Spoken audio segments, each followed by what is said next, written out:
You are welcome to SBC 103D, that is Protection Agencies and Community Relations. So the first unit spoke about social structure, and this unit we will talk about socialization.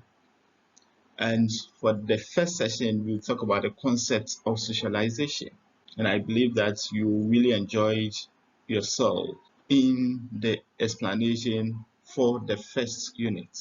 And I believe that this very unit will also be an enjoyable one, and it promises to be fun. And I believe you will like the discussion. At the end of this lesson, you should be able to clearly explain socialization as a concept, explain the long debates between nature and nurture as it relates to the importance of socialization. Have you noticed that when it comes to human with other species such as goats, human enters the world so amazingly unfinished business. We are not born humans. We become humans only in the course of interaction with people.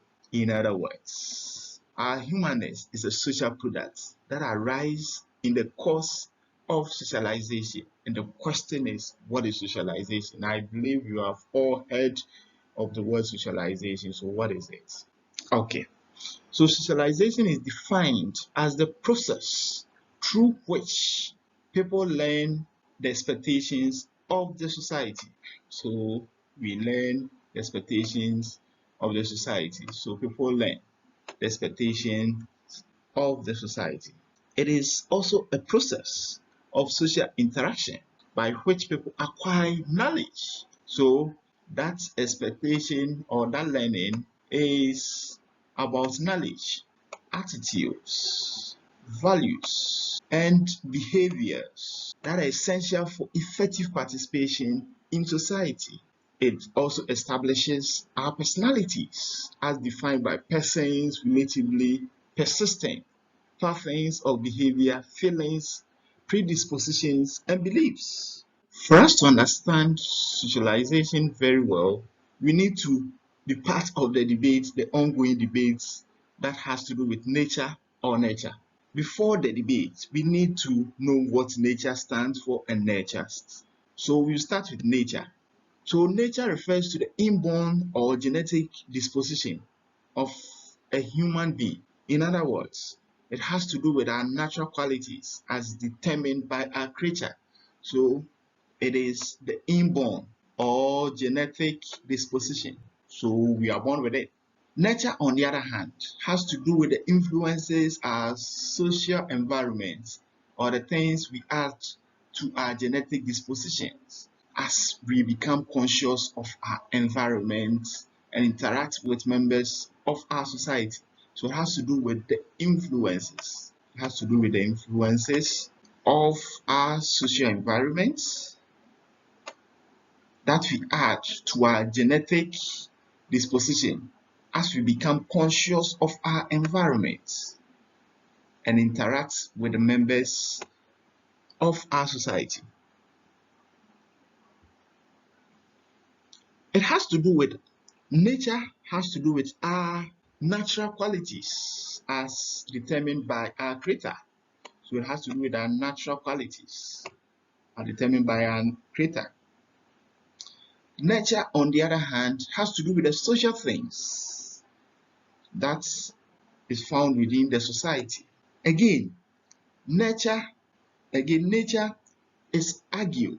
It's people who argue for nature says that it is our genes that determines the range of potential possibilities, the rate of our genes and the range of potential possibilities. That is for nature. And those arguing for nature are saying that no. It is the environment that selects all other factors making up humans. It's interesting. Let's continue. We are still talking about nature or nurture. Hereditary and environmental factors interpenetrate and mutually determine each other. So the question is, which of the two factors greatly influence who and what we become in the society? Your guess might be good as mine, but let's continue. Sociologists believe that social relationship and the social environment are crucial to normal human development. The lessons of feral and isolated children demonstrate this point. There have been instances where children who were abandoned were later found, but it was too late for them to be trained to have any meaningful interaction with humans. The sociologists and social psychologists, these instances show the extreme importance of nurturing or socialization of infants. A typical example was a classical case, Jenny, a feral child who was abused and abandoned. The bottom line in this argument is that it is culture that determines the behavior that is imprinted on our human biological potential. From a sociological perspective, what a person becomes results more from the social experience than the innate. Although the innate has some influence. For instance, a person may be born with a great capabilities for knowledge, but without good education, the person is unlikely to achieve his or her full potential and may be recognized as an intellectually gifted. So you see, we have concluded the debate, and I believe that your answer that you chose is in line with the conclusion. That's yes, biological factors has to do with our inborn behavior, whereas sociological factors has to do with our interaction with the environment, and the latter has a great influence than the former. I believe you understand. All too soon, we have come to the end of this first session of this unit.